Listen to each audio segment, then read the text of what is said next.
So let's talk about this shift. The air gets colder, the days get shorter, and suddenly we start slipping. We want to stay in bed longer, binge more, and do less. It is literally the season of hibernation. And while rest is important, this is not the time to fall off. This is your winter arc, your behind the scenes glow up, and it starts now. So let's get right into the video.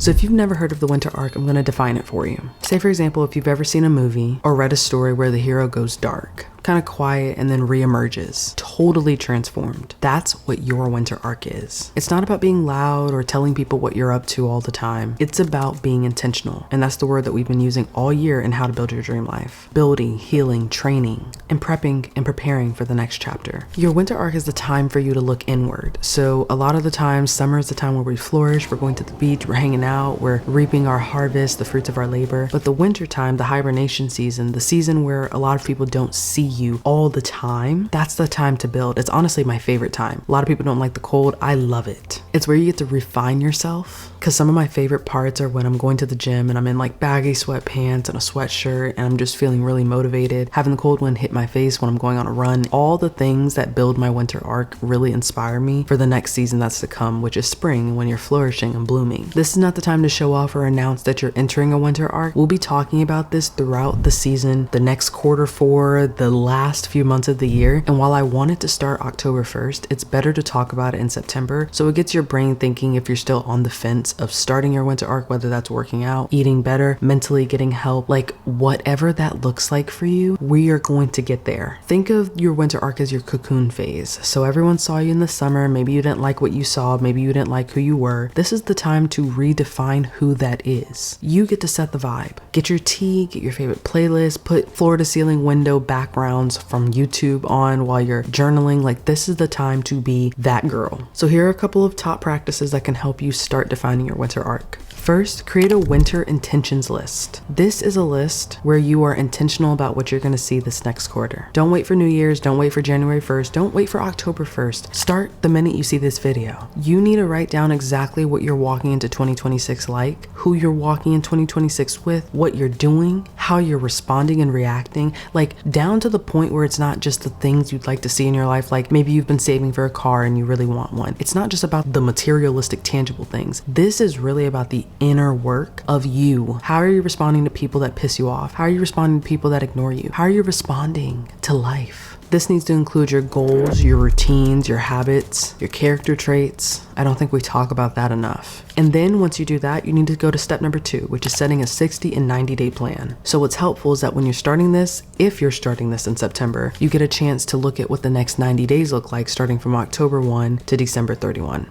However, what you do is not try to tackle everything all at once. You give yourself 1 to 2 week goals, deadlines to reach these things. Take maybe 4 or 5 things in the month of maybe the 20 things that you want to see different with yourself by the end of the year, and tackle it 1 to 2 weeks at a time. When you start segmenting it out, it's easier to start seeing the change within yourself. This could be a body goal, a financial goal, a spiritual goal, whatever goal you really want to start with, go from there and replicate that process. So say for example, your goal is to get closer to God. You need to make sure that every single day, every week, a couple times a week, you're opening your Bible, you're listening to praise music, you are journaling, talking to God. And even if you don't hear anything, even if it feels like you're just doing nothing, you're doing something because you're putting energy towards that intentionality of wanting to grow that relationship. If you want your money to look different, your savings is terrible, you're not budgeting at all, you're literally living on pennies on the dollar because your budget skills are trash, this is the time to be like, okay, I know I get X amount of dollars in my paycheck, but what if I tell myself I only get 50% of my paycheck and live off of that? That way you're starting to reinforce what your life looks like with different sets of money. That way when you start stewarding it different, more can flow to you because you know how to handle what you already have. And sometimes it can be as simple as a consistency streak. So it's not really financial, faith-filled, family-filled, whatever. You just want to be consistent at something. You want to see a project go from start to finish in one day instead of spending a whole week on it. That can look like putting on a 45-minute Pomodoro timer, free on YouTube, and sitting down, putting your phone away from you, no distractions, on silent, and locking in. put some jazz music on, put some classical music on. I don't know what you have to do, but you need to do something that limits those distractions so you can just be consistent for one day, then do it the next day. And the next thing you know, you've done it for a full week, so you know it's possible. You just need to eliminate the opportunities to be distracted and procrastinate. That's what's going to set you up for that consistency. Next, you need to build a cozy and structured routine. So it's important that you write down all your goals, but if it's just words on a paper, you're not going to get where you want to go. That routine needs to start with waking up early. I don't care what anyone says, starting your day at like 11, 12 p.m., you've lost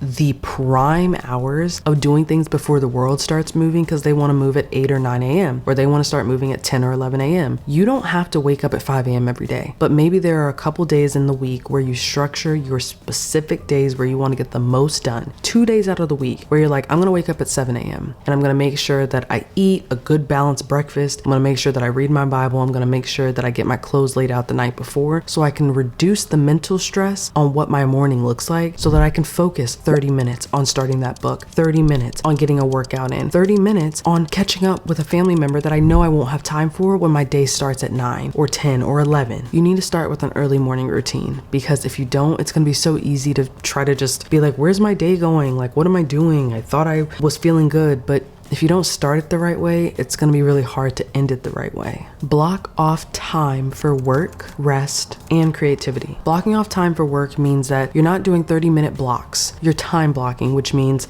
from 9 a.m. to 12 p.m., this is the type of work I'm going to do. I'm not going to tell myself I'm going to call this person, schedule a Zoom meeting, all 20 to 30-minute time increments. You're going to block out a time, and that's all for admin work, the work you don't really want to do because your brain is the freshest in the morning. Then you're going to rest. Lunchtime is around 12 o'clock, 12:30 for most of us if we're working an 8-hour day or a 12-hour day, depending on if you're an entrepreneur. Rest for an hour. I take 30-minute lunches and then I ease myself back into the work. When I say 30-minute lunches, I mean I'm pulling up a Netflix episode and I'm watching it. I don't care. It needs to recenter me. That's what helps me do my best work, because I know I'm going to go into the day also working. So I'm not going to finish at 5. I might finish at 6. So after I do that rest, I know that, okay, great. I got a really big chunk of work out in the morning. I rested and I feel like my brain isn't working on things it doesn't need to. Now, what does my afternoon look like? Creativity. It might be hard to find a creative block because creativity just comes when it comes. But if you're intentional about saying, all right, 1 p.m. to 3 p.m., that's the time when I want to start getting inspired by others. So maybe you're looking at other videos, other photos, other articles, other artwork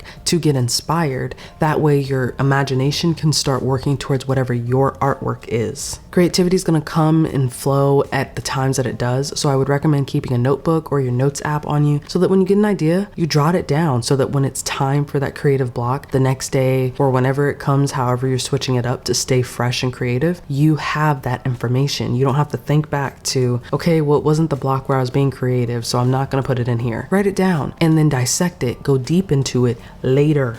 Next, upgrading your environment. I talked about this in the last video, but you have to set the scene, set the tone. Get candles if that's what you like. Get lights. Lighting really matters. Like the lights behind me, they really create just this really nice vibe where I'm like, okay, I'm really feeling like the way that my place is, this is what I'm starting to think about with how I want to create. If you're just in a daylight bright room where the lights are just like pounding on your face and there's no inspiration whatsoever, it's going to be hard to find that creativity in you. But you need to have a clean space, a space where you can imagine things. Organize your desk, organize your productivity space. Winter is for deep work, so you have to make your environment support that, because if you don't, you're going to start seeing where you start really well and then you just go off of nothing. Next, you need to limit your numbing habits. Binging Netflix and doom scrolling, that time you can never get back. I want to watch The Summer I Turned Pretty as much as the next person, and I will, but there are going to be dedicated spaces where I just want to turn my brain off. No more creativity, no more admin work, no talking to people and doing business stuff, just my time. And there's going to be time for that, but you have to have a boundary cutoff.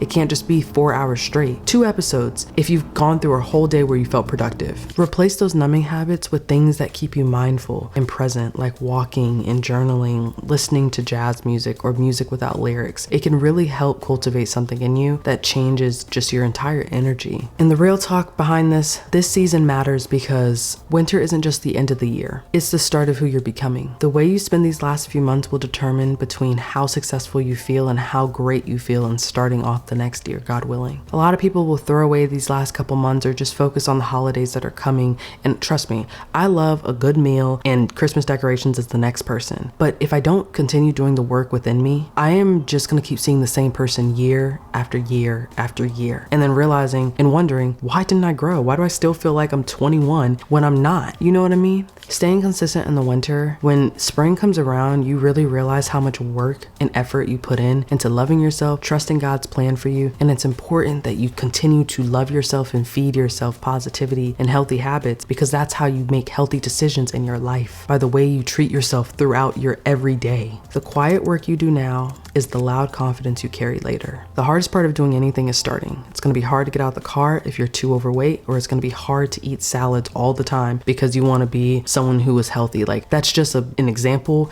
but every part of whatever you decide to do is hard. Going to the gym is hard. Being overweight is hard. Being broke is hard. Maintaining money is tough. Like, there's a side to both, but you have to figure out how it works best for you and steward it in a way that fosters healthy connection, healthy growth to the things that you're receiving in your life. Choose your arc. That's what I'm going to leave you with. You can fall into your lazy era and ride it out until the year ends and start on January 1, or you can choose to enter your winter arc. The version of you who's focused and who knows exactly where they're headed. Even if you don't know the destination, you just know what's next. Comment your winter arc goals or keep them to yourself, but let's keep the accountability going. If you stayed until this long in the video, leave this emoji, and trust me, we're about to get into the best transformation we've ever seen in our lives. So I'll see you guys in the next episode of Party of One Podcast. Peace.